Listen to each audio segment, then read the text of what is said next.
The Galilee, glorious in natural beauty, rich with spiritual significance for both Jewish and Christian pilgrims.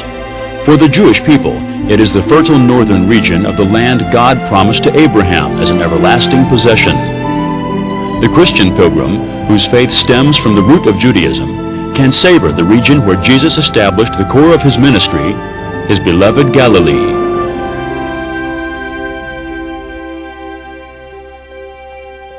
And being warned by God in a dream, Joseph departed for the regions of Galilee, and came and resided in a city called Nazareth, so that what was spoken through the prophets might be fulfilled, he shall be called a Nazarene.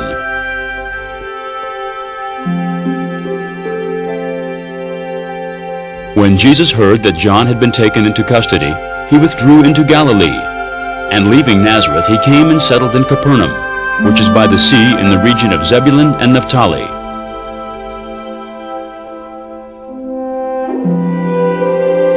And when he saw the multitudes, he went up on the mountain, and after he sat down, his disciples came to him.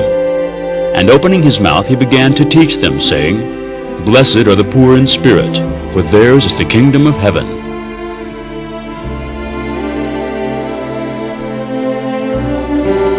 He took the 5 loaves and 2 fish, and looking up towards heaven, he blessed the food, and breaking the loaves, he gave them to the disciples, and the disciples gave to the multitudes.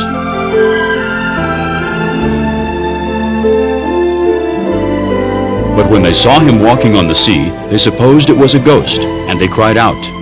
But Jesus immediately spoke with them and said, Take courage, it is I, do not be afraid.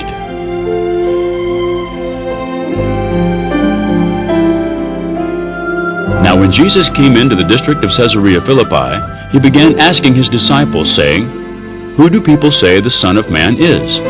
And they said, Some say John the Baptist, and others Elijah, but still others Jeremiah or one of the prophets. He said to them, But who do you say that I am? And Simon Peter answered and said, Thou art the Christ, the Son of the living God.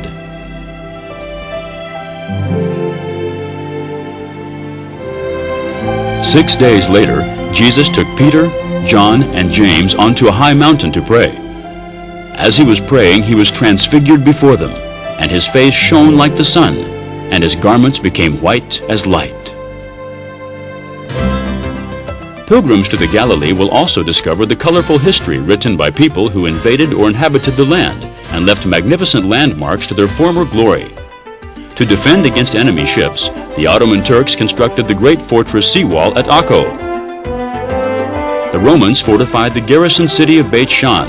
Although felled by an earthquake many centuries ago, today the splendor of Beit Shan is being restored by Israeli archaeologists. The warriors of the Crusader period left once majestic castles keeping watch atop the heights of the Galilee. The city of Tiberias, built by Herod Antipas, became the center of Jewish spiritual and cultural life in Israel after the destruction of the Second Temple. As visitors to the Galilee will discover, biblical and historical sites are only part of the region's attraction.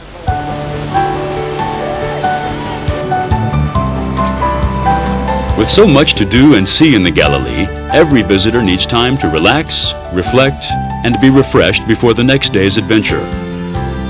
From the luxury of fine hotels in contemporary cities to the more casual atmosphere of kibbutz guest houses, the Galilee offers an array of lodging to suit any style or pocketbook.